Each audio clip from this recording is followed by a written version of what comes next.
विचारू ना. विजय विडीटीवर असं म्हणाले, आम्हाला मारून टाकायचे असेल तर मारून टाका, मी चिठ्ठी लिहून जरांगे पाटील यांचं नाव लिहून ठेवतो. त्यापेक्षा वडेट्टीवार साहेबांनी एक काम केलं, गोरगरिबांच्या मराठ्यांच्या लेकराचा तळतळा घेण्यापेक्षा मराठ्यांच्या हक्काचा आरक्षणाला विरोध करायचं बंद करा. म्हणजे गोरगरीब मराठ्यांच्या पोरांचा तळतळाट तुम्हाला लागणार नाही. ज्यावेळेस तुम्हाला आरक्षण दिलं गेलं त्यावेळेस एकाही मराठ्यांनी विरोध केला नाही. कधी मराठ्यांनी मोर्चे काढले नाही, न मराठ्यांनी कधी विरोध केला. जी मराठ्यांची भूमिका होती त्या भूमिकेवर वडेट्टीवार साहेबांनी यावं. कारण काँग्रेस आणि तुम्हाला मोठं करण्यात या मराठा समाजाचा खूप मोठा हात आहे. ज्या मराठ्यांनी तुम्हाला अस्तित्व आणि प्रतिष्ठा दिली त्या मराठ्यांच्याच लेकराच्या मुळावर उठायचं वडेट्टीवार साहेबांनी बंद करावं. म्हणजे तुमच्यावरती ही वेळ येणार नाही. शेवटी पुन्हा एकदा समजून घ्या, छगन भुजबळच्या आहारी जाऊन तुम्ही तुमच्या पक्षाचं आणि तुमच्या करिअरचं वाटोळं करून घेऊ नका. हा आमचा तुम्हाला विनंतीचा सल्ला आहे की तुम्ही नावारूपाला आलात येताना सुद्धा, पण मराठ्यांच्या आरक्षणाला विरोध करू नका. कारण मराठ्यांचं सरकारी दस्तऐवज आहे, मराठ्यांच्या सरकारी नोंदी आहेत आणि या राज्यातला, या महाराष्ट्रातला मराठा आणि कुणबी हा एकच आहे. म्हणून पुन्हा एकदा तेच सांगतो की तुम्ही छगन भुजबळचं ऐकून त्याच्या विचाराच्या आहारी तुम्ही जाऊ नका. तो माणूस जातीवादी आहे आणि तुम्हाला संपवून घेऊ नका आणि मराठ्यांचे आणि ओबीसीचे वादही लावू नका.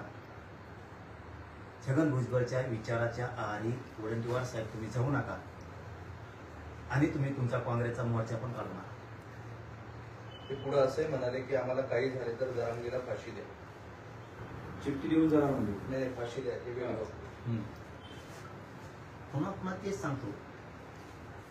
आणखीनही तुमच्यावरची वेळ टळू शकते. मराठ्यांच्या हक्काच्या आरक्षणाला विरोध करायचं छगन भुजबळचं ऐकून बंद करा. तुम्ही जे षडयंत्र रचताय 60-70 जण सरकारच्या विरोधात आणि मराठ्यांच्या विरोधात, तेही तुम्ही बंद करा.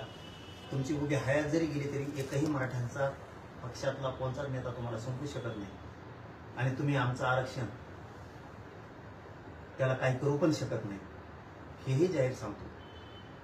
माझी तुम्हाला पुन्हा एकदा विनंती आहे की छगन भुजबळचं ऐकून तुम्ही काँग्रेस पक्ष संपवू नका, तुम्हाला संपवून घेऊ नका. मराठ्यांचं हक्काचं आरक्षण मराठा आणि कुणबी या राज्यातला एक ख्याली खुशालीनं मोठ्या आनंदानं तुम्ही या राज्यातला मराठा हा कुणबी आहे म्हणून यालाही त्याचं हक्काचं आरक्षण घेऊ द्या. असा जर तुम्ही विरोध केला तर तुमच्यावरती पश्चातापाची वेळ येणार आहे. त्याला आमचा नाविलाज. तुमच्या डोक्यात ते जरांगेच्या डोक्यात हवा गेलेली आहे. माझ्या एवढा मोठा नेता कोणीच नाही अशा पद्धतीने तो वागत आहे. अरे येडपट आहे का? मी काय सांगतोय, छगन भुजबळच्या विचाराच्या बाहेर नाही. मी मला नेता मानत नाही. मी गरिबांच्या वेदना जाणतो म्हणून गरीब 6 करोड एका बाजूला झाला, हे ध्यानात ठेवा. मी मला नेता मानत नाही, कधी मानणार सुद्धा नाही. नेतेगिरीची हवा उलट तुमच्या डोक्यातली काढून टाका. ती छगन भुजबळ परळीतल्या लाभार्थी टोळीसारखं तुम्हालाही नादी लावी, तुमचाही गेम करी. आज लाभार्थी टोळीची परळीतल्या त्या 2 नेत्याची काय दशा झाली की फक्त छगन भुजबळचं ऐकून झाली. ते लवकरच छगन भुजबळच्या परळीचे दोघंही परळीच्या विचाराच्या बाहेर पडणार आहेत आणि त्यांनी पडावं सुद्धा. तसंच तुमचे सुद्धा बुद्धी तुम्ही साफ करून घ्या. गाडी वॉशिंग करते तसं तुमचे विचार धुवून घ्या, त्याच्या नादी लागू नका. आणखीन बिकट वेळ येईल तुमच्यावरती. ती जर टाळायची असेल तर तुम्ही शहाणे व्हा.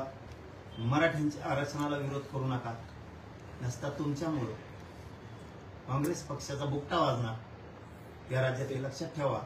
आणि शेवटचं सांगतो, काँग्रेस उद्या काँग्रेसचा मोर्चा तुमचा ओबीसीच्या नावाखाली तुम्हाला ना दिले, तो ओबीसीचा नाही तर तो फक्त काँग्रेसचा मोर्चा.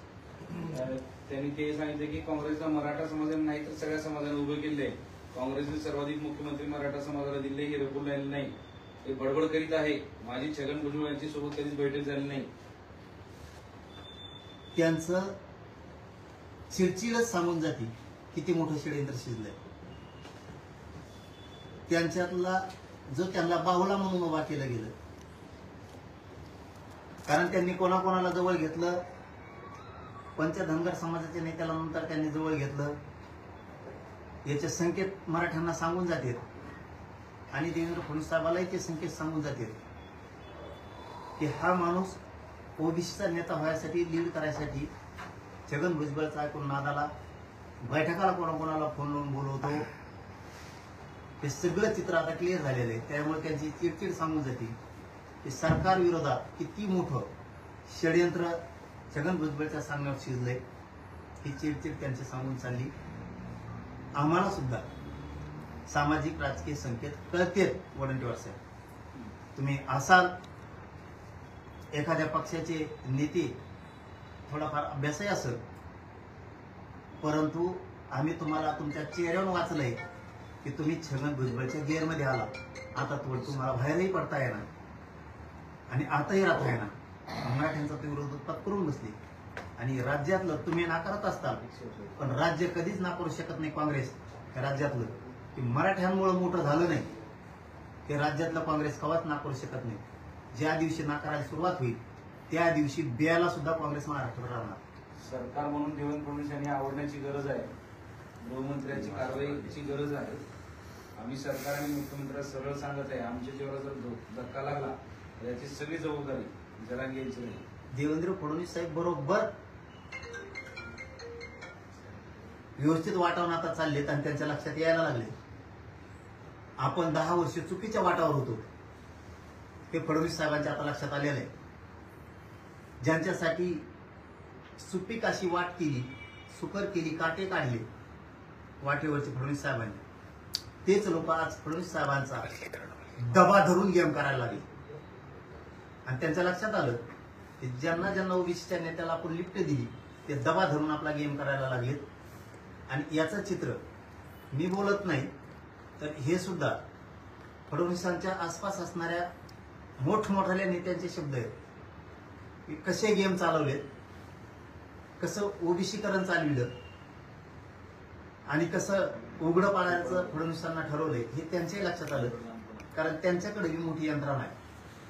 त्यामुळं ते बरोबर गेम करायला लागले आणि तुमचा गेम होणार आहे. Okay, thank you.